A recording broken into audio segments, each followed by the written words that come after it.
Welcome to Cepagatti. Stumbled over that all morning and thought I'd clear the hurdle this time. Failed. 3 hours and more in the saddle with our breakaway today.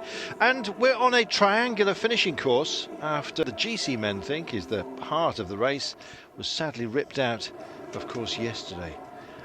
No big GC climbing day yesterday due to inclement weather, and so we restart today, and it means that the time trial boys have got their heads focused on tomorrow but need a good finish today, and some very good time trialists are high up in the order. So we're on the Adriatic coast heading down south, as you can see, although it feels like north on your screen, and a finishing circuit which is extraordinarily testy.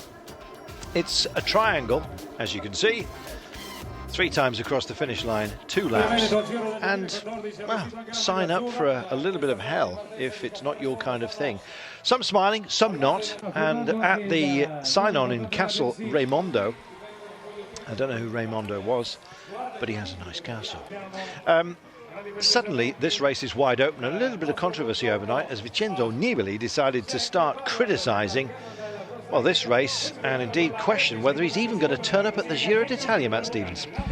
Yeah, it's a bit of a Twitter storm caused by some comments he put out in relation to the reason why the race didn't take place. His coach drove up the climb that was cancelled, or the final climb, put a little video on Twitter, and it actually showed that the road wasn't covered, wasn't passable. But again, pretty much every other pro to their name has basically said that it was the right decision made by RCS. So he's a little bit isolated in terms of his opinion at the moment. There we are. Not overly happy with him. A lot of the peloton, I've got to say, they rolled out.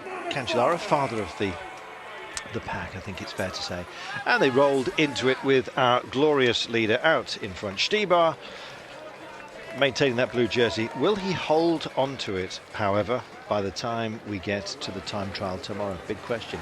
Peter Sagan certainly capable of doing a good time trial. We know about Fabian Cancellara. Fab, though, is 5 minutes and 11 down, but Sagan has a chance, of course, to steal the victory. There are no live pictures just for the time being. It seems relay issues. Often it's work time directive, and we're not that far from lunchtime. Maybe the helicopter pilot is just not in place just yet, but our providers, as you can see, are showing Myrtle and her window boxes. So it may well be apposite for us to take ourselves a commercial break fairly soon and then hook back when we can see our breakaway, which has established itself. Selvaggi, Agnoli, Pirazzi, Vieira, Mihailov and Zerlo all up the road for now. So let's have a word with TJ Van Garderen, which we had a chat with him at the top of the day here in Cepagatti.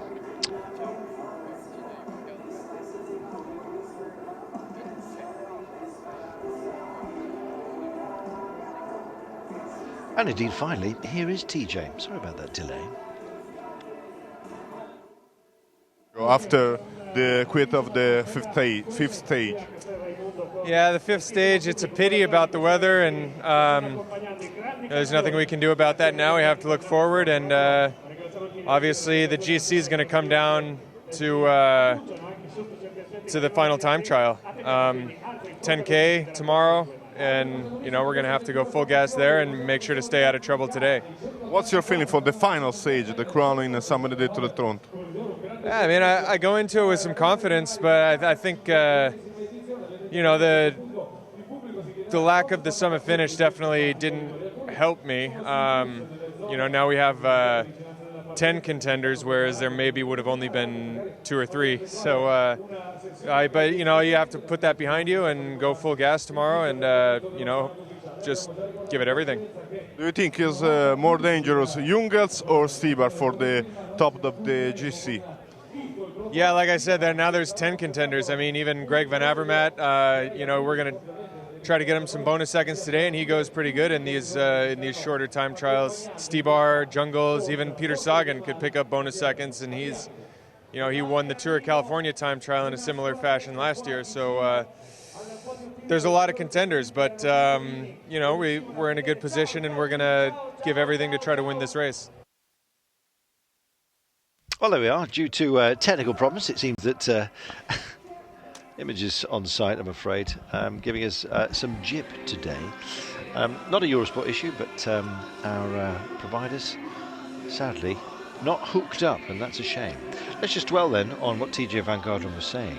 Suddenly the profile of the race has changed dramatically. That's what's upset Vincenzo Nibali, of course. His nibs tweeting about the fact that this race has had, according to him anyway, its soul ripped out. He was 24 seconds down, and as a result, well, he starts today 24 seconds down. He had a great chance of imposing himself, and noted, of course, of being a man who doesn't mind bad weather. In fact, on the Tirreno in the past, when he's won it in snowstorms, blizzards and heavy fog. So he really wanted to go for it, no matter what the conditions were up there. And then, of course, I think a bit of shenanigans, sending off our teammates to go and take some pictures and say, well, actually, it's open. Here are some pictures of earlier on today when our break was established. And it was very, very quick, actually, very quick order.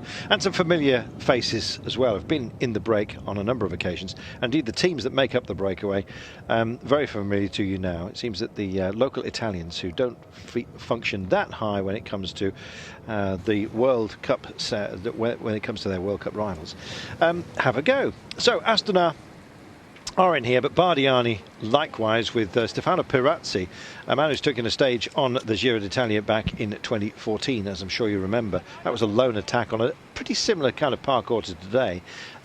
So whether this breakaway will stay away, I don't know. There is Astana's Valerio Agnoli, wearing number 32, 31-year-old veteran now, I guess you might say, Italian. Runner-up in Langkawi last year, so had some good runs out east. Selvaggi's also here with the extraordinarily long seat stem, and in fact it's above hip height of his seat of most of his rivals here, as you can see. It really is quite outstanding. Anyway, the long-legged 31-year-old Italian, sixth in the Tour of Turkey, is also here for Androni Giocattoli in the red and white. We have Ricardo Vieira of Caja Rural. He's at the back in the mostly black warmer kit. He was in the break on stage 4, the Portuguese. Mihailov of CCC Sprandi, I'm sure you've seen the tangerine knocking around. There he is, centre of your screen. Also here, Bulgarian time trialling champion on more than one occasion. And Zerlo of Lampre has also made it. Welcome back. We're still on recorded pictures of the only climb that was categorised today. What has happened is we have crowned our King of the Mountains man, Matt, because he wasn't in the break, and the best placed man there didn't get enough points. Yeah, Federico Zerlo of Lampre Merida was the best placed in relation to King of the Mountains. But even though he scored maximum points, it wasn't enough to topple Cesare Benedetti of Bora Argon 18, who will run out the winner of that award. And Bora Argon 18 were on Twitter quite happy with that. Understandably, a big result. He did make a couple of breakaways earlier in the week. Scored 11 points, which was enough to get the toss. So fair play to Mr. Cesare Benedetti. Here we are. So, I'm just reading what you're seeing. Due to technical problems, images are only from the arrival. And as you can see, the palms here, not exactly lively. Neither are the pictures. I've got to tell you, we do have a reduced advantage to our breakaway, though. It was approaching 4 minutes. But so motivated are so many teams with, of course, chances a little bit later on. That the chase is on. It's down to a minute and a half. So, let's run through how it's been panning out, shall we? Stage 1, and up to Lido de Camaiore. Seems a long time ago right now. BMC basically took it, and our leader was Ost, first to cross the line, but we had some pretty close calls along the way. But we started at a decent time out there, but in the end, their benchmark, early one, seemed to be 29 seconds too slow. In fact, that's exactly as it panned out. As they started to charge the line, some teams had absolute disasters, I'm afraid. Cannondale had a multiple crash out on course, and as a result, it was very much a throwaway time for the boys in green. The Cannondale Pro Cycling finishing 2 minutes and 3 down. Orica-GreenEdge, always expected to function very, very quickly. In fact, they tee themselves up as being a team time trialling team. Full stop. 25 seconds off the best time out there, and Sky didn't go that much better. 21 off the pace. Now, there were some spectacular surprises one of which was Francis Dejeux, who'd started off the top of the day as 200-to-1 rank outsiders. Amongst the other outsiders that we expected to go well, Dimension Data, they did not. Minute and 3, so Edvald Bosenhagen essentially was put to the sword early. Sky finished 21 seconds down on the best finish time at the end, but a French raiding party were in the house, and when they came across the line, it looked like it may well just be the winning time, having functioned so beautifully as a team in Spain a couple of weeks earlier. All of a sudden they have carried that form, and in fact against much bigger opposition. So when Francis Dejeux crossed the line, we thought, is that it? What can Etixx-QuickStep and BMC do as double world champions themselves to stop Francis Dejeux stealing the day? And in the end, Matt Stevens, it was as you were order-wise, but what a performance by the French team. It was an absolutely superb ride. I think by far the finest team effort that we've seen FDJ put out. As you touched upon, Carlton, they won the team time trial in the Tour of the Mediterranean, but to only finish a few seconds off the pace of Etixx-QuickStep and BMC, as you say, both double world champions, BMC the current world champions, a mightily impressive ride. Well, Race Radio, while we're watching these highlights, have just told us that a minute and 13 is the gap, and Pirazzi, no surprise there, has decided that he wants to repeat the feat of the Giro d'Italia when he snatched a stage in 2014 by pinging off the front from the breakaway. So it's just been reduced to around a minute and 13. So BMC took they deramped and went for it, and also broke the heart of Etixx-QuickStep. In the end, Etixx should have gone 3 seconds faster. They lost by 2. That's to win it outright, of course, to BMC. BMC noted for their time trialling, and what a great result it was yet again, showing that everything, all their skill set, is intact in this game. Yeah, fantastic effort by BMC. The average speed 56.947, and there you go.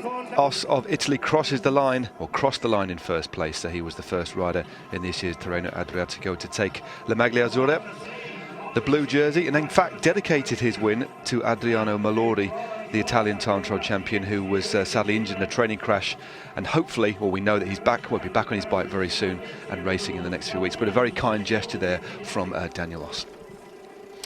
There we are. We're just reviewing the race so far, because technically we have some issues, I'm afraid, with the relay from our on-site providers. And so BMC first across the line for the team in the team time trial, which opened this race, taking the lead. Well, our breakaway we do have up the road, and I'm just wondering whether we've finally got live coverage, and we do. Hooray! There we are. Well, I thought we were going to have to go through the entire race so far, and of course you've all been sitting at home like very good children, watching the whole thing, which we have appreciated. So, a minute and 12 is the gap. Pirazzi decided to liven things up just a little bit, the man from Bardiani, and they've all decided to respond and hold on. There's a big chase going on at the moment because, as we've already told you, there is a lot up for grabs now. Once you rip out the big GC decider day, which was yesterday, due to blizzards, it means that so many teams have an option when we get to the to the individual time trial, I should say. Welcome to the penultimate day of the Tirreno-Adriatico. It's been rough. Of course, yesterday they took it easy. It was the weather that was rough and forced the cancellation of stage 5. The big one, which should, by rights, have been a real shoe-in for a proper GC contender. Vincenzo Nibali not happy about it and going public about that fact. Others going public and telling him to keep quiet and get on with it. So, what it's done is tomorrow's individual time trial counts for an awful lot. And the approach that we're going at the moment is very pacey. Why? Because the fast men who can also time trial, and yes, you can include Peter Sagan very much in that vanguard.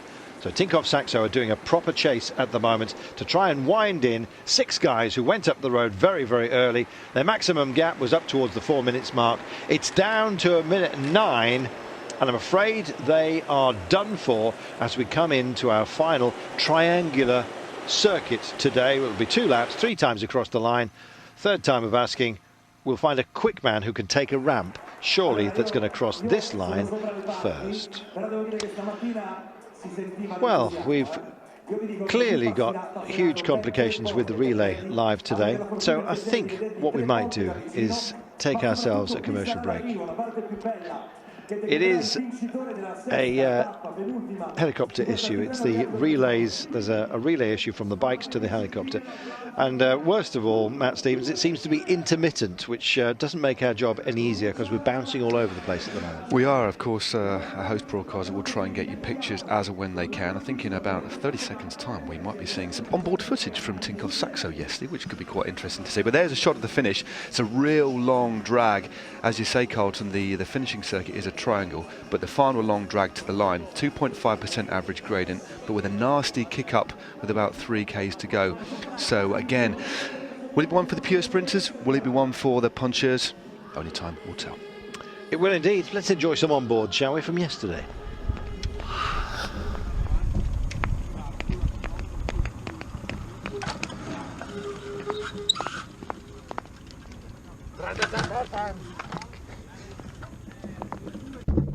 Una ruota alta assisi in centro. Giusto, dai. Please. Eccolo. Dai, falla qua che è bella, vieni. Vai. Oh. Vai. Vai. Vai sotto l'arco.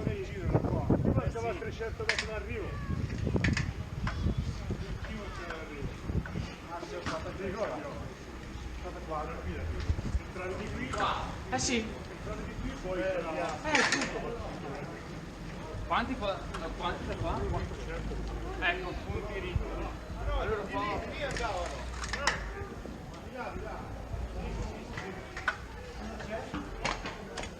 Well, it was supposed to be on board, but it turns out to be just an embedded, and finally we get one. They were actually looking for a coffee stop, would you believe, and Sagan doing the dancing bear thing. We love him for that.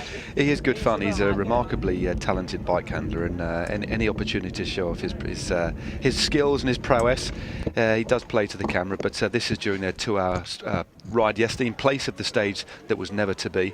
Obviously looking for someone to take a few photos. Unfortunately, we're back with live coverage. No, we're not. No, we're not. we're back with a review. Pomeranche. Indeed. We'll get there in the end, won't we? Well, we had a flash of live, and we thought we'll switch back to it, and then all of a sudden, it wasn't at all. So back to Pomeranche, stage 2, a run of 207 kilometres. Very, very long stages within the Tirreno-Adriatico, and many say it's the first real sort of demanding test for many of these guys, coming as it does same week as Paris-Nice. They do a quiet battle between the pair of them. The winner, well, Zdenek Stybar, and in fact he's held that leader's jersey until today. Whether he'll still be upon his back at the end of today is anyone's guess. And I don't think he's going to hold it once we get to the individual time trial tomorrow. But nonetheless, stage 2 had its moments. It certainly did. A real tough finale. A series of climbs in the last third of the race, the final of which was the climb to Pomeranche. There were, well, a couple of unfortunate crashes. But again, it was this man here, the former world cyclocross champion. Very, very punchy rider, taking his chances. Daniel Benatti, his director sportif had scanned the route and identified it particularly for Zdenek Stybar. Said you can win on this course. Study the route. That was the time to go. But of course, you've got to have good legs. But again, his timing was absolutely perfect. But he didn't have it all his own way. There was a very spirited chase in the last kilometre and a half by Vincenzo Nibali.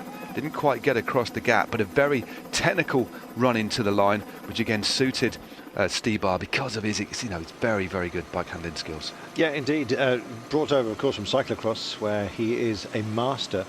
And I don't think they gave him enough respect. And when we said he'd gone off by, 16 seconds was a maximum, the distance he had, it was always going to be a danger, even with a couple to 3 kilometres to go. Well, he came in and made it happen. There was a big chase going on behind him as well. Indeed, Sagan, I think, probably thought he'd got plenty of options on this day. It was him and Edvald Boasson-Hagen with Simon Clark as well for Cannondale, getting up into a very good position, making many people sit up and start thinking about him potentially for Milan-San Remo as a rank outsider. So Stybar it was that took the line. The chase was on, as you can see, but in the end, Sagan second ahead of Edvald Boasson-Hagen, Simon Clark and Alejandro Valverde. Nibali, you saw him in the frame there, finishing in 6th place, but a good spirited effort as well. on a quickish finish that was dominated by Stybar, who took the overall leader's jersey. We'll continue with our review if we don't have live pictures after this, while we wait and hope for better. Welcome back. As we wait for live pictures, we're just entertaining ourselves by what we've already seen. Stage 3, it was an extremely busy affair as we went to Monte di Castro, and dramatic backdrop most certainly, and the weather just suggesting that it may well be changing at this point, and so it was to prove to be. As they came into town, it was a feisty sprint, and coming from a long way back, Gaviria, in fact, in the last 150 metres, he started behind Sagan, passed him by, and indeed left everyone in his wake, save for Ewan, who was closest man to him in that familiar aero position of his. Gaviria winning it on the hoods, ahead of Ewan, Viviani, Sagan, and Lee Howard in third place. Nizzolo, Veitens, and the rest, our leader, remained the same.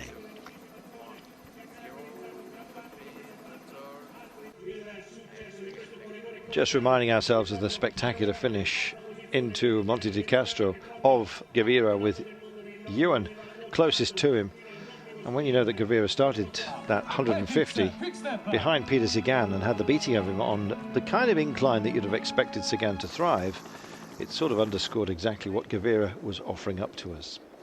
So we headed off to Foligno for stage 4, and what has turned out to be the most important climbing day of the entire race, due to the fact that stage 5, of course, was cancelled. Stage 4, through again rolling and lush countryside, and something to behold when we had 4 riders up the road, and we were teed up for an interesting one. Who would get there? And in the end, something of a surprise, because so many teams had different battle plans, and some of them had to be torn up. Indeed, it was. This is Valerio Conti who went clear. There was a breakaway that got quite a big lead, containing Bongiorno, Benedetti, and it was actually the groundwork on this particular stage for Cesare Benedetti that led to him claiming the King of the Mountains jersey. But a bunch led by Movistar going into the final climb of the day, trying to split things up, finally mopped the group up. And again, the group was gradually whittled down, but it's a very interesting tactical finale that eventually played out. Indeed. 18% the maximum gradient on that nasty little kicker as part of the finale. Cancellara sacrificing himself on this day, but to be honest, working for Mollema, still in a decent position, and Jesper Stuyven perhaps, but as we've already alluded to, something of a surprise was about to be sprung on everybody, and that surprise, he's the eternal surprise, so really shouldn't be, I guess. Sagan was testing by just trying to add a little bit of pace and see who was capable of going with him. The answer, sadly for Sagan, was just too many decent names, and growing tired of leading other riders to success when he finishes second, he held back. One man who did not hold back, apart from Pozzovivo, was of course Steve Cummings. Drifting to the front for Dimension Data, Cummings had mugged 2 French riders who started looking at each other in the Tour de France. He's also a stage winner on the Vuelta Tour of Spain back in 2012. Now very much part of Dimension Data, and when he lit it up, we knew there was a danger, but was everyone else alive to it? Such an impressive rider in situations like this, and he almost, Matt Stevens, looked embarrassed when he came across the line victorious. He did. I mean, of course, he spent the back part of the race. First and foremost, he was part of the 44 riders that were in that particular bunch, shepherding the move, trying to set up a win for teammate Edvald Boasson-Hagen, who was arguably one of the fastest riders in that group. When it came to pass that clearly it wasn't going to come together for a group sprint, he took his chance with about 3k to go. But as again, rounding the final corner, the look on his face doesn't look particularly delighted, but he said he felt a little bit guilty because he'd won the stage instead of Edvald Boasson-Hagen. But it was a consummate victory, you know, a combination of tactical prowess and power. I'm sure deep down he was delighted, but such a modest and likeable fellow. And again, that relatively kind of subdued look on his face just in relation to Edvald not getting him a win, but what a teammate to have on board. And it was Salvatore Puccio of Team Sky banging his bars in frustration, finishing second. but also third place for Dimension Data on the day with Bahani as well. What a day for that team. But there's the moment when he took his chance, and boy, he did take his chance, didn't he? He did. Nobody able to respond at that point. Couple of you complaining about the live pictures. Well, we feel for you, to be honest. It's a difficult one today. It seems the rest day. Maybe somebody's left a bit of kit up the mountain. I'm not quite sure. There's your finish today, and as you can see from the Flamme Rouge, picks up big time. There's a little dip down there, so you do carry a bit of momentum into the climb, but from 500 metres out, it's a toughie, most definitely. See how short it looks between the Flamme Rouge and 500 metres. That's another 500 metres, obviously. So my math's still intact. This is perfect. So only images from the arrival, I'm afraid to tell you. So it's a bit of a bruising day for fans of the Tirreno-Adriatico, especially after, of course, stage 5 was withdrawn from the race due to inclement weather. Now, Astana, rather unkindly, I think, went up the mountain. Because it was cancelled for very good reasons, because of the danger to cyclists, and found that the route was actually open, and that spurred Vincenzo Nibali to go public and openly criticise the decision and say he may not even now race the Giro d'Italia. So he's sort of threatening, which isn't good. Now we've got some of the lead cars coming through as we will start our circuit, and it may well be that we're heading to that moment where they will in fact cross the line. So we're going to have some pictures. It's almost the worst case scenario, because they'll arrive, you'll see them, they'll sail by, and then if they don't fix the relay to our helicopter here, then I'm afraid it means that we'll lose them again until they come around again. Yeah, I think the only benefit we can get from this this static shot way down the finishing straight is just showing you the advance party in relation to the race convoy. This is obviously the convoy that goes ahead of the race. Often one of these cars will be shouting information out or passing information to any spectators at the side of the road. And again, in a few moments' time, it won't be long before the lead group. We think that the lead group are just out in front. Information we're getting through is they've only got about 30 seconds. And I think here they come, just at the top of your screen now. So this static camera probably giving us about a minute and a half of footage before it then swings round. But I think that does show it is a really tough finish.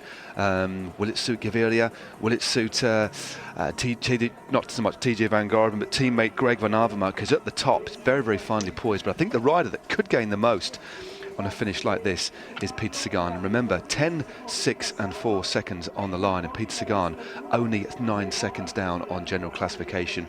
So it is a big shame we've lost that mountain stage, but still the race is going to be so delicately poised. It's going to be a tremendously exciting final time trial tomorrow, as well as the finish today. Well, we don't even have relay information as to the breakaway, which is only 1 minute and 12 seconds when we got a very brief look. It's almost like a flicker book, isn't it? The security bikes are coming through. This is the last check to tell people to get off the road. But clearly they're going to be offered some kind of feed at the moment as well. 3 times across the line. I just saw neutral service as well as we pulled away. Be nice to go back to that shot, everybody, after 4 hours in the saddle. Don't just want this one across the line. There is that gentle left-hander, which might get a bit elbowy later on. So Mihailov and Pirazzi have decided to drop their co-breakaway riders, and they should be hopefully coming into sight in just a short while. That's what we're being promised anyway. 2 riders up front then.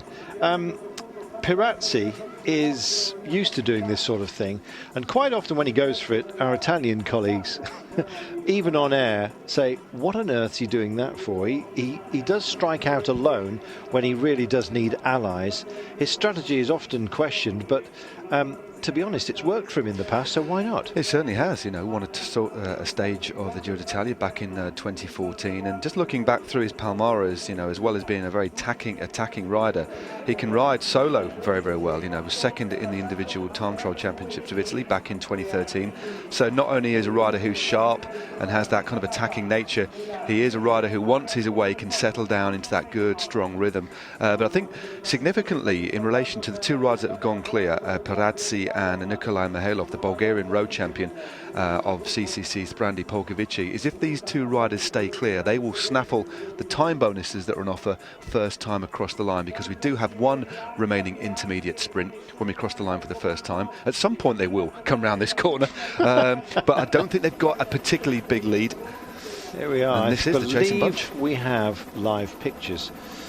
Thank heaven for that. Well, there we are. I need to sit down. Well, I would if I wasn't already sitting down.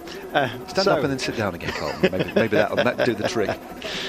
Welcome. Oh, no, we're not going to stall again, are we, surely? 25, yes we are, 25.6 kilometres to go. They really are having a nightmare today. And honestly, it'll be something that needs screwing down. A couple of years ago, they won't mind me telling you this, the local TV channel, they forgot to bolt down a parabol on the top of the transmission truck. A helicopter passed over on a circuit, blew it out of line, so no pictures anywhere, and nobody knew what had happened because they couldn't figure out where the line had been cut, and it was basically a blown parabol. So bearing that in mind, that's the sort of thing that can happen here. As you can see, it's not great at the moment. What we're going to do is finally, we're going to take a break while we try and sort out all this. There'll be some loud phone calls, let's put it that way. We've got a static, so we can actually at least see them come across the line. Anyone want a drink? I hope we're not going to cut away just at this point, because finally we have static pictures. So here we are. They will come in, and it looks like everyone is together. I don't know what happened to Pirazzi and Mihalov, but it looks like they have been wound in, and hence we've got a knockback on the pace here. Well, yeah, and again, we've got Tinkoff on the front in the yellow. Peter Sagan, remember, he's not wearing his normal World Champions jersey. He's wearing the red jersey of points leader in this race, so keep an eye out for him. And Carlton, it's going to be very interesting to see who sprints for this time across the line, because as I've just said, there's 3, 2, 1 seconds on offer. A couple of riders have said they're just going to wait, back off and hold it and try and sprint at the finish. But I think we're going to see Peter Sagan going for this one, because again, if he wins this and wins the stage, he'll take himself into blue and put himself into a very, very strong position on the general classification. Again, you think of Peter Sagan as not a noted time trialist, but let's just rewind back to May of last year and that fantastic, spectacular win in the Tour of California, where he also won the individual time trial over a very similar distance to the distance that the riders face tomorrow. Significant. So is this approach. Everyone wants to have a look at it, and it's in colour order. There is the red jersey of Peter Sagan behind that line of yellow of Tinkoff on the left-hand side of the road. A little bit of a pinch point here caused by that caravan, which is unmarshalled because basically it shouldn't be there. Overhanging the road, not good. So they're under the Flamme Rouge, and this is the pickup. This is where the road starts to pitch towards the finish line, and everyone wants to have a look at it. Now BMC with the likes of Greg Van Avermaet could have some real fun here, and that is TJ, who's just gone up to the front. Help me out, why don't you? And there is Daniel Oss also in the mix as they just get pitched away. It's Greg Van Avermaet who's following that trail on the left hand side of the road, and he's going to have a go at this. Interesting. So he's going to stay with Peter Sagan. It may well be Sagan's teammates that hoover this up. That was also very much getting involved. Moreno Hofland, I believe. Yeah, sorry, Carlton. That was really interesting. A couple of riders then sat up, let the wheel go. So what you have is Greg Van Avermaet, and we have Zdenek Stybar in that group. Stybar looking like he's going to try and go long. Michal Kwiatkowski also in this group. This is it's Oscar Gatto on the front. Danny Bernardi leading out Peter Sagan in the red jersey, and the only rider who can stay with Tinkoff at the moment. Well, no, it looks like this is going to go to Peter Sagan. It is. Sagan's going to take this one. 3 seconds. You know, that's going to bode very well when we come to California. And well, just nip in, sorry, when we come to say California, when we come to the time trial tomorrow, which mirrors California, where Sagan went very well. So trim a couple of seconds, 3 in fact, off Peter Sagan's deficit of 14. He's now 11 in arrears as they'll go into tomorrow. Not bad at all. Van Avermaet picks up a couple of seconds as well off the back of that. Good work by those guys, alive to the possibilities, I think it's fair to say. Now Van Avermaet, he's not a bad time trialist on a shorter kind of run. He's now 7 seconds away from victory. And they haven't stopped their pace. They've decided to keep it going, or Sagan at least has called for that. He wants hurt to be issued to everybody. Finally, we are settled, it seems. Let's see how long it lasts. Confirmation of how they crossed the line. Danny Bernardi hoovering one up, and they've kicked on here, Matt. They have a great interest in making this as difficult as possible for some of the fast men. Well, this is a very interesting situation. I didn't expect them to keep going across the line. They opened up quite a significant gap. Who is going to be the team that's going to chase behind? Because I think Zdenek Stybar is just behind. He was detached on that drag to the line. A few of the riders said they weren't going to go for the intermediate sprints because they wanted to save themselves for the finish. But an absolutely fascinating scenario has unfolded here. Will we see all these riders work together? There's Stybar just being brought across. Kwiatkowski having a word on his radio. Gaviria is also in the mix, as is Oscar Gatto. What a fascinating composition we have here. Well, he was up for the sprint there. I think he wanted to take the sprint bonus seconds on behalf of his teammates who remain very much involved, such as Brambilla, who's only 11 seconds down, we tell you, on Stybar, of course, who does lead. And so his job was a policing one, which he couldn't deliver, and that's significant, because if you thought that Fernando Gaviria had an option on the sprint finale today, it's a bit much for him, and they continue to push on, and he's clearly one of those that's been hurt by the pace on the climb here. He certainly is, and I tell you what, the rider just in that blue jersey on the back, Zdenek Stybar, is happy to ride. He did a really hard long turn on the front. Tinkoff will definitely ride too. I think the only possible passenger in this group could be Michal Kwiatkowski, but he sits reasonably high on general classification, 16th overall at 30 seconds, so he has also got a lot to gain here. Fernando Gaviria on the front, trying to bring this group clear. Now, the only rider I think that will not take part is Greg Van Avermaet. He's going to sit on, but is it the sprinters teams that are going to now try and bring this back? Because the Orica-GreenEdge want a stage win. They're going to be the team to ride it back. What a fascinating turn up for the final 2 laps of this circuit today. It is 20 kilometres to go. It's all bar over today as we finally get the pictures live, which we've been craving. Gatto as well up here, front of the race. Gaviria, Bernardi, Van Avermaet and Stybar. Great to see Gatto also in the frame. He's one of those who can function very, very well, but he'll be working for Sagan, you can believe that. If they can lock out the bonus seconds at the line, 10, 6 and 4, don't forget, that will bode very well, and all of a sudden Orica alarm bells are going off for them. Well, Orica-GreenEdge want to try and bring this together for their sprinter, Kelly Ewan. Another team also assisting with the chase is Movistar. They haven't got anybody there, and also tucked in quite close behind a Trek Segafredo as well, and also Dimension Data now moving to the front. Yeah, it's Reinhard Janssen van Rensburg who's gone to the front, and he's sacrificing himself. He's been working so well for Edvald Boasson-Hagen, doing all the driving work. Now, Eddie Boss, Edvald Boasson-Hagen, has said that he wants to target the Paris-Roubaix. He's been very open about that. If that's the case, he may well be offering up a leg up to Reinhard Janssen van Rensburg, courtesy of all the work he has done. And that's the word at the moment, that Reinhard may be the chosen son for Milan-San Remo. But the way Cummings is going, in fact, the whole team has been functioning so beautifully. Mark Cavendish may well not be in. The inclines today are not going to suit him at all, I'm afraid. But bodes very well for tomorrow. And Edvald Boasson-Hagen might... Well, he'll certainly give it his best shot when it comes to the time trial. Unfortunately, their best placed man overall is Nat Bahani at 2 minutes and 18. So forget the overall for them, but they're still very interested in stage wins. Well, the gap is going up. It was 15 seconds. It's now up to 20 seconds. Every single rider, including Michal Kwiatkowski and Greg Van Avermaet, riding through. Because remember, if they can steal a few seconds, what they'll do is move further clear.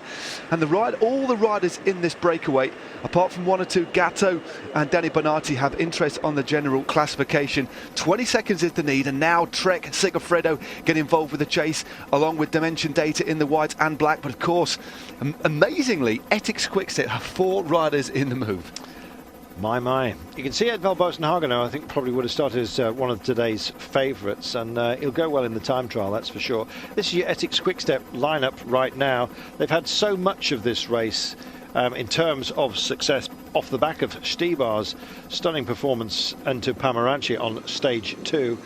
So what have they got left? Plenty, it seems. And Reinhard Janssen van Rensburg, he's being lent on by everybody, and the gap is expanding, Matt Stevens. 26 seconds now. It's going up with almost every single pedal rev, and obviously look at that, some nice blocking tactics there. Looks like Julien Vermont just happy just to ease off forcing Van Rensburg back into the front. That's always very difficult. Once you've done a long turn on the front, the last thing you want to do is drop immediately back into second wheel. This is a really, really interesting situation playing out on this Finnish circuit. I think the guys up the road are going to make it.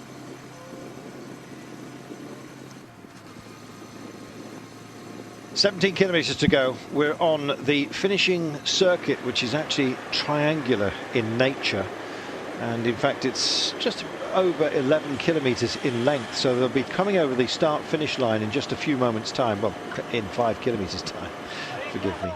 But what quality we've got up front. Now, normally you wouldn't declare the breakaway with a chance with 27 seconds and 16.6 to go, but this scenario is very different. These guys are the ones that attacked and succeeded first time across the line to take the intermediate sprint points.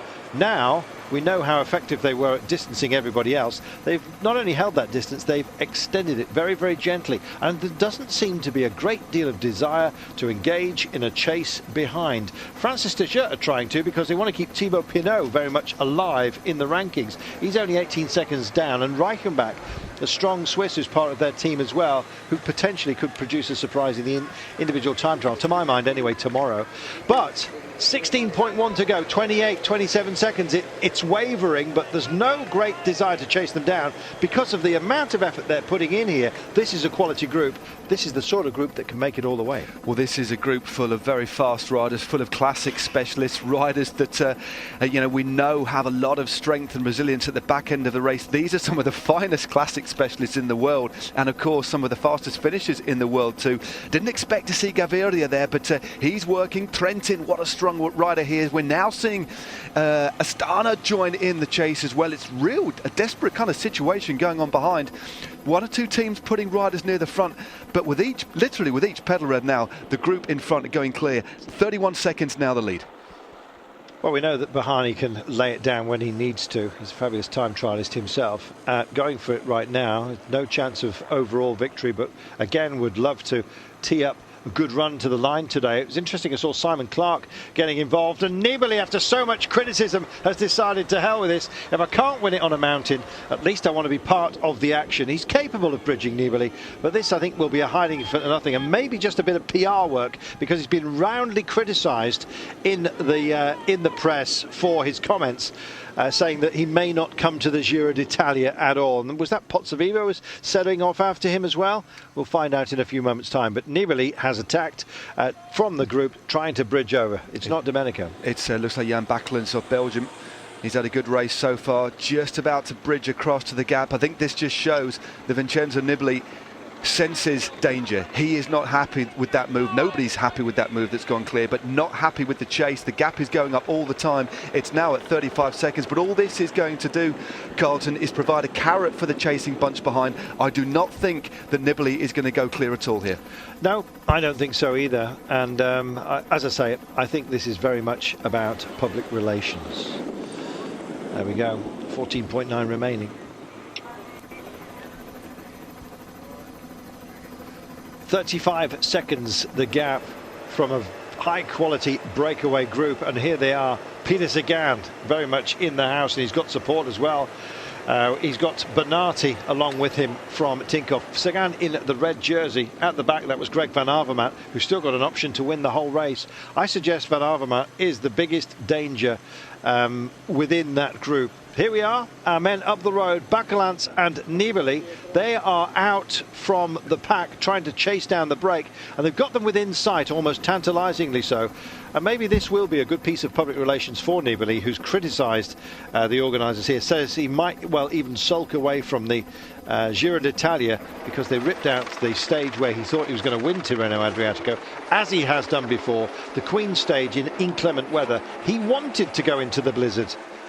He wasn't allowed to. 18 seconds, the chase group. That shows the power of his nibs. Well, a real sharp acceleration on that climb, sensing that the race was moving away from him. And we know that when he wants to go strong, Vincenzo Nibali can ride a very solid time trial. He's bitterly disappointed and expressed as such on social media. But again, what happens is, I mean, we know the break in front is moving at such a tremendous pace. You initially bridge quite a few seconds. You can close up with that initial surge, but then maintaining the pace of the group in front with only 2 riders. We know Jan Bakelins is a great rider. It's going to be very difficult for this duo to bridge across. They're essentially now in no man's land. And in fact, they are done, I'm afraid. Big push on going here, and there'll be no, once, I think that's Oss actually that's just bridging over to them, former leader, of course, of this race over the team time trial.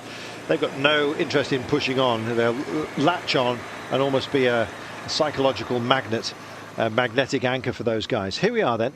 This is the long view of it. Once they cross the line, you'll see the Flamme Rouge in a few moments' time. Quality breakaway, 20 seconds is what they've got at the moment. It's a big ask to sustain that, even for these guys, but they're rolling with it at the time being. Here we go, into town once again. Nibali versus Van Avermaet for the title. It's going to be absolutely fascinating. Notice now that Zdenek Stybar is on the front. The gap is slowly coming down, and it was actually BMC who briefly went to the front. Now it's Française de Jeu. They've moved off the front. I think they just wanted to make sure that Nibali was brought back to heel, because Van Avermaet occasionally is rolling through. The gap is foreshortened a little bit, but Carlton is starting to tumble as the gradient starts to bite on the run into the finish line. Good work by Française de Jeu, keep themselves up where they need to be on behalf of Pinot. And indeed Reichenbach, again a strong man who can go well. This though, as they come under the Flamme Rouge, looks like curtains. It looks like they're going to hold something back and then potentially go again. Dangerous strategy, I guess, but when you've got such commitment behind, that gap is always going to be difficult to maintain, and then you can find yourself without the resources necessary to finish the job. Exactly. Well, saying it's 13 seconds, it looks like they might have just a little bit more than that, but again, the gap is foreshortened. Now, the interesting thing about this break, if this comes back as they just go under the Flamme Rouge, remember they've got another time across the finish line and one lap. It looks like Fabien Cancellara now on the front. Because we've got Gaviria working, because we've got Peter Sagan working, how much is that going to take from their legs when we finally do come to a bunch sprint? The gap's correct, 12 seconds, just timed it through underneath the Flamme Rouge, so these guys are now on one of these little ramps of hurt. It's no joke, this approach, and in fact there's a section which approaches 7%, and they're just on it right now, and that extends for about 300 metres, as you've just seen. So it's no easy task for a quick man. Don't expect the likes of Mark Cavendish today to go well, but in particular I should say, but just looking behind, Edvald Boasson-Hagen is in there, and Valverde's there. Cy Clark's also picking up. It's been going extremely well, the Australian from Cannondale. He's trying to wrestle into the void as well. 10 seconds. Now, question for you, have these guys given too much, or is the chase going to be equally tested and equally limited at the end? It's fascinating. It is fascinating. It is the Spanish champion Alejandro Valverde. He's being marshalled by Gianluca Brambilla, and now Ewan, another rider goes over the top as they just round into the finish straight. No seconds bonus this time across the line. They'll just receive the belt, and look at Bernati now giving it his all for his team leader in the red, sat in third place with Gatto just sat behind. I think Caleb Ewan is trying to join the fun with 5 seconds margin just for the time being. So Tinkoff go through, they hear the bell. It is Sagan who's got plenty of teammates around him, and look at Valverde, picks it up and tries to just make sure that he's exactly where he needs to be. There's the old bell, looks like they've given it a polish.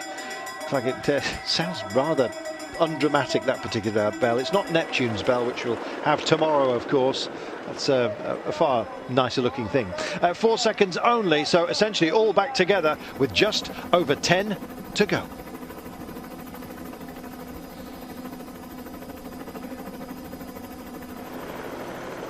Just over 10 kilometres remaining of proper road racing before, of course, we head to the individual time trial tomorrow on this 51st Tirreno-Adriatico.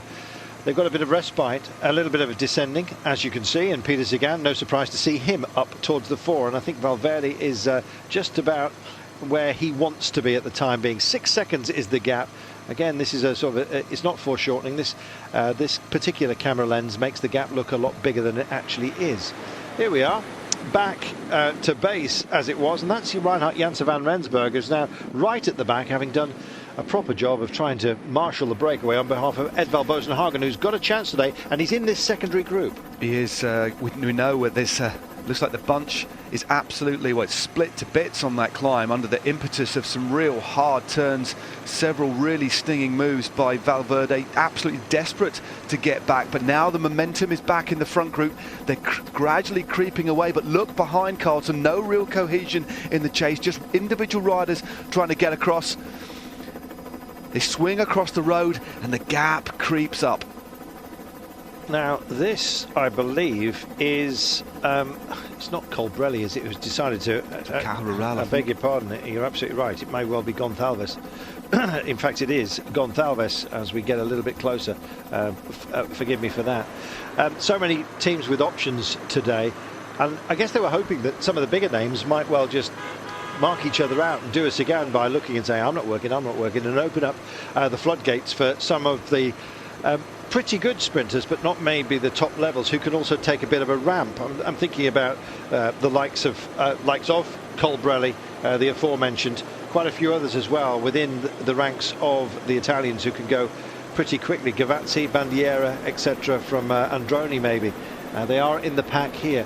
In fact, just looking down within it, and you can see Kenyuk as well, who's not averse to going rather strongly on an incline, but is it the sort that would suit him? 8.5 to go, 16 seconds, the gap, it's been re-established. It's absolutely fascinating. They got to literally within almost spitting distance. 4 seconds was the gap as they crossed the line. Then there was a little bit of hesitation. A lot of the riders ran out of gas, and then on the downhill slopes, remember half of this circuit is downhill, on this triangular shaped finishing circuit that we have, then the second half uphill. So in a minute it'll be 5 kilometers gradually creeping up.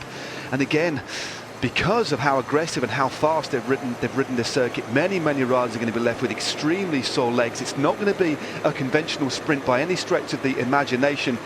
Are Etixx-QuickStep going to try and leave Fernando Gaviria to try and mop up the points to take away the bonuses from Peter Sagan? But I have noticed Greg Van Avermaet now, we know this sort of finish suits him. He's starting to rest a little bit.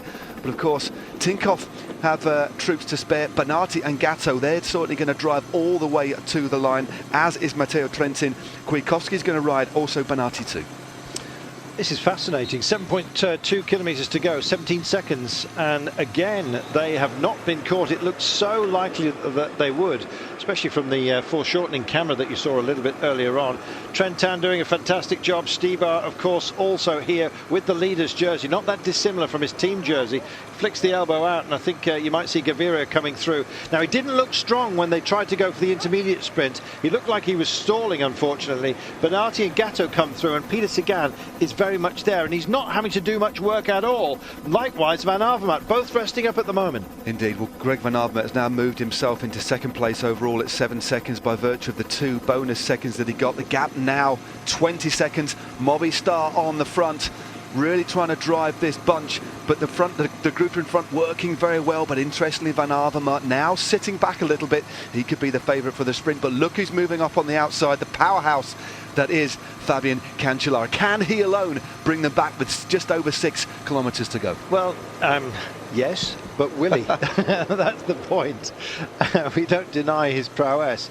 6.1, 22 seconds. I think they've got enough in the bank. If it holds at 20 with 4 to go, I think they'll make it because of the terrain and the way it reveals itself. They're coming downhill at the moment. We said it's on a triangle. They're about to take the next corner, if you like, on that triangulation, and then start to head down towards that Flamme Rouge. It's about at 3.5 Ks that they'll make that turn. There is a gentle curve with at the 350 metre mark, but nothing too significant, as you can see.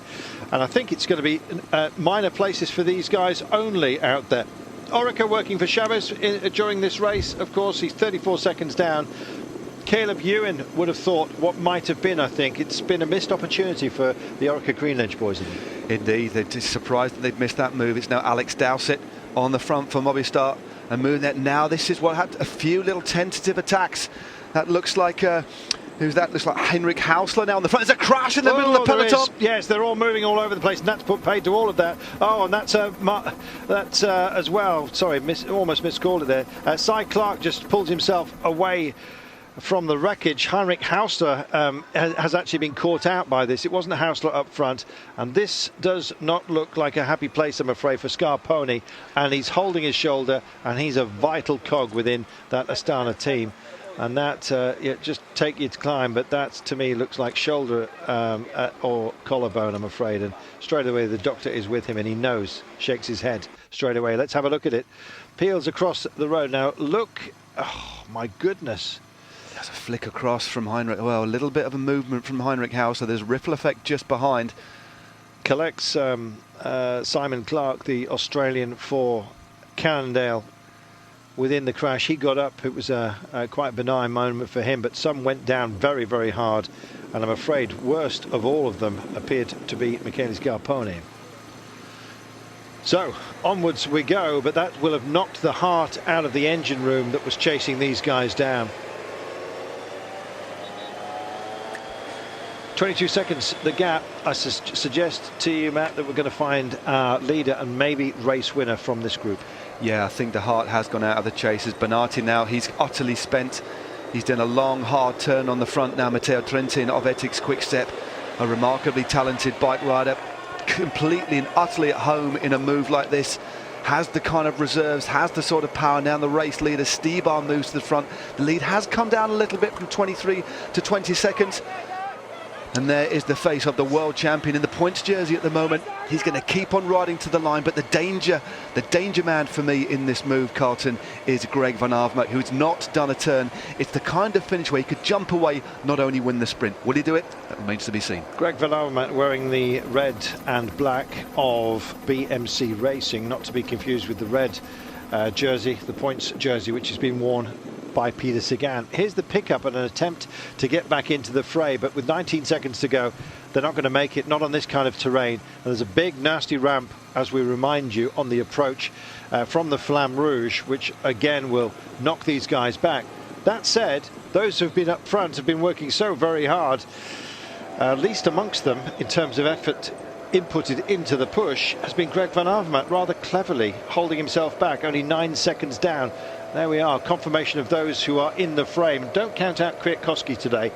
He likewise has not been called on to do too much because other players here have had teammates. Stybar now alone, just oh no, he's got his teammate at the back, I beg your pardon, but he was with two, and Gaviria has stayed there, but he's at the back because he just can't, he's actually struggling. It's as simple as that. He is. Well, the three riders that have gone clear, it's Bauke Mollema and a Jasper Stuyven of Trek Segafredo trying to get across the gap. They've also got they've also picked up Matteo Trentin. He's not going to do a tap, he'll just sit in there, and meanwhile Tony Martin leads the group behind. Stuyven now drives across. 12 seconds is the gap, so they are closing. They are closing, but they're about to make the turn, and they'll see the Flamme Rouge. 3 kilometers to go, and I don't think they are minded to cede anything, these guys. There is Van Avermaet. Powerhouse, looks agape. I think there's possibly a little bit of kidology going on with the visage. Oscar Gatto still looks reasonably lively, but he's at the back for the time being, just trying to get a little bit of shelter behind Van Avermaet. It's Bernardi and Sagan. Bernardi was with Sagan. Peter Sagan in the red jersey, just trying his best. Well, yet more manpower coming up to join the fray here. This is good marking out by Etixx. It is. Well, Gaviria hasn't got anything left at all. He's been gone straight past by the group led by Mollema and Jasper Stuyven of Trek Segafredo. Still sat on the wheel, and he will not assist at all in the chase as Matteo Trentin. He did well to get back onto that move, but meanwhile we're seeing a few skirmishes from the front group.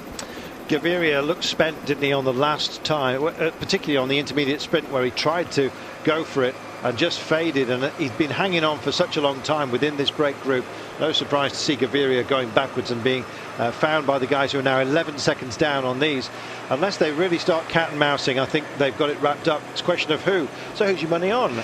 I'm going with Sagan today. Sagan does look very, very strong, and the rider just sat at the back. Greg Van Avermaet is looking, his mouth is agape, but after closing to within 11 seconds, the gap is now going out again. Stuyven now rolls through, and this is where the road starts to rise. There we go, you can see it from the long shot here, and there, dead centre of your screen almost, these guys, and what a quality group it is. Chose their moment. They've had a little bit of fortune after a crash within the pack as they tried to engage the chase.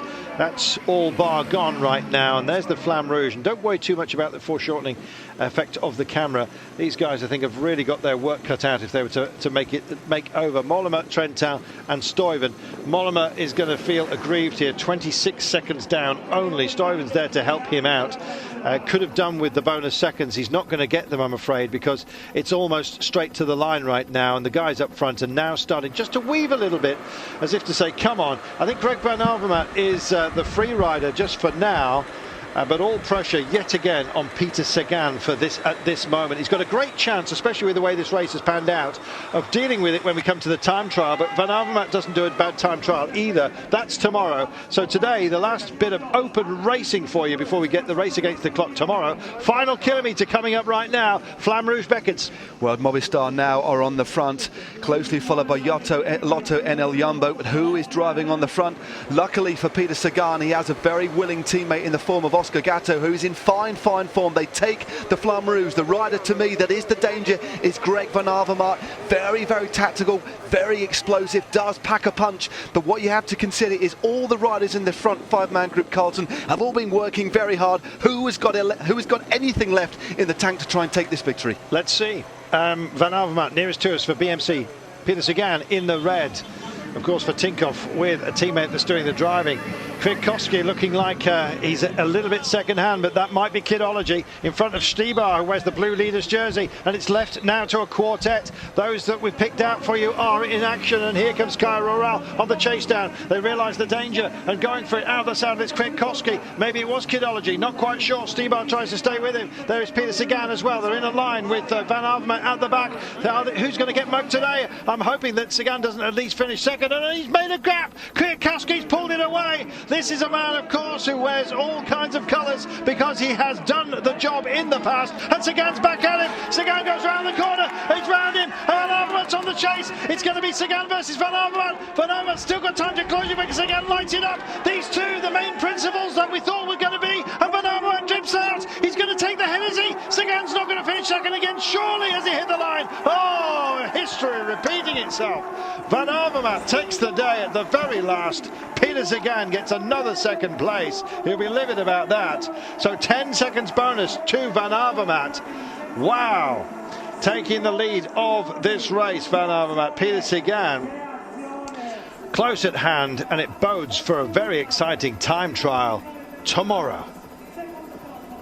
What a stage. Absolutely spectacular stage. Another fine advert for pro bike racing. That was absolutely spectacular. I thought Greg Van Avermaet was going to be the danger man. He did just enough to keep momentum of that group. An amazing turn of speed by Kwiatkowski, which saw off the race leader Zdenek Stybar, but perhaps he went a little bit too early. But going long, I think, was a pretty good idea for him. But then that real sharp acceleration from Sagan, it looked like he had it in the bag. It wasn't to be. Great ride by Greg Van Avermaet to take the race lead here at Tirreno-Adriatico with only 10.1 Ks to go. There they are around that final bend. Not overly technical, but it was enough to tempt Sagan to go for it. Van Avermaet just waited, and it was near perfect timing when he came into the wind. And you can see Sagan here knowing he's lost the shoulder, and no great lunge from Sagan. He knew the gap was too big even to make up from that. Yeah, there's nothing he could do about that. He faded. I think he thought he had it, got out the saddle again just in case, but it wasn't to be his day. Second again, and a win for Van Avermaet.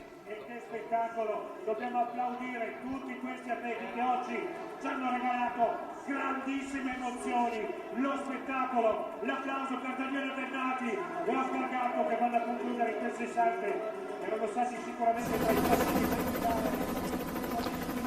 There's our winner of the day, and it may well be the winner of this race overall. Well, he won a stage last year, didn't he? And took the blue jersey.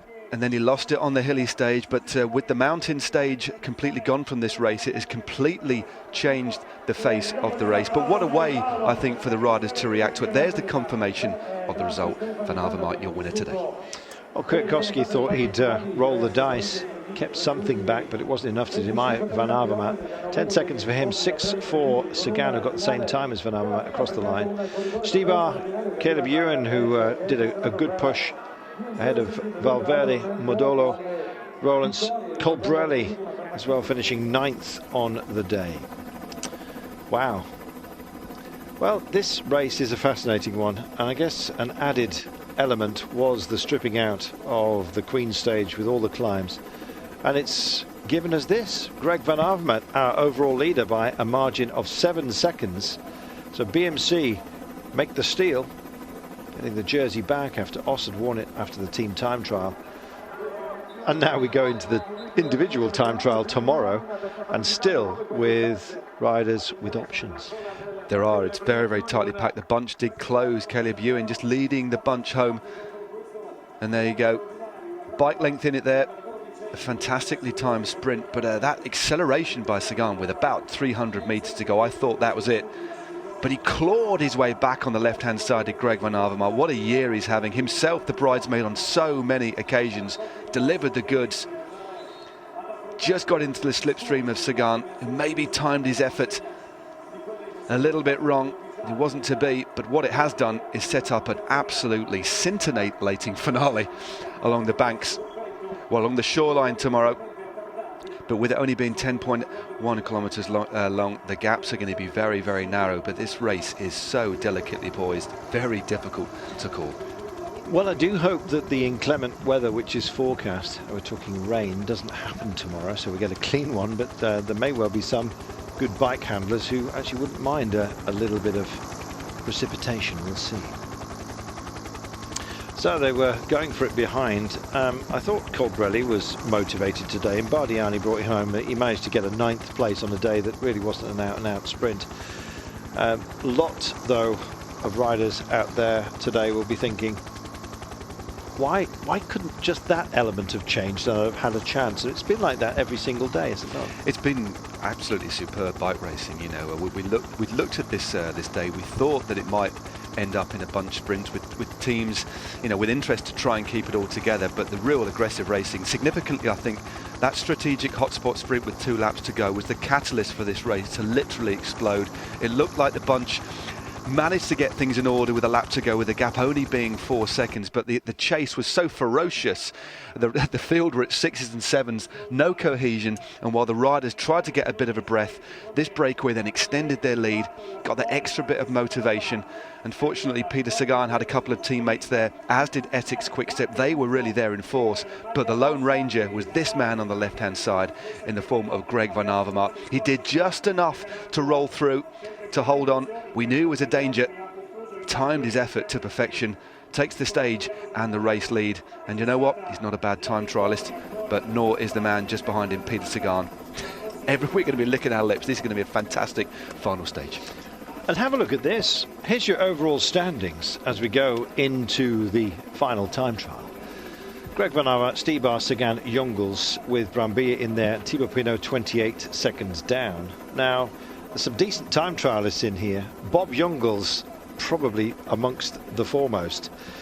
So Bob Jungels has got a great chance of just nicking this. We've virtually said nothing about poor old Bob, but he'll be singing Bojangles with Bob Jungels if he wins it. Yeah, I mean, if you looked at out-and-out form and time trialing as a specialisation, then you've got to look at Bob Jungels, you know, in that company. But again, because of the way the race is delicately poised, Greg, maybe other. We heard this morning that questions. you were hopeful to get a few bonus seconds, but I don't suppose you quite expected it to finish like that. No, it went a bit strange. I think we actually, Saxo went for this bonus seconds, Tinkoff, and yeah, I tried to grab also a little bit. I was second behind Sagan, and then they kept on going together with QuickStep. So in the end, it was a really hard final, and yeah, I tried to save myself as much as possible for the finish line, because we had only me and TJ and Caruso were still behind, so it was not the best situation for us. But in the end, yeah, I could save myself for the sprint, and I could win the stage and also take the overall jersey. So going into tomorrow's time trial, you're now with an 8-second advantage over your closest rival. So how confident are you over that 10 kilometres? It's not my specialty. I kept going better the last years. 10K is pretty long for me. I'm more better in prologues, but yeah, I'm in good form. I will try to give everything tomorrow, and it's a little bit of a strange situation that I have to go for GC in Tirreno. Well, congratulations. Thank you very much. Thank you. There we are. So, Greg Van Avermaet taking the day, taking the lead, but will he take the overall win? The eternal question. And the answer will come, of course, tomorrow.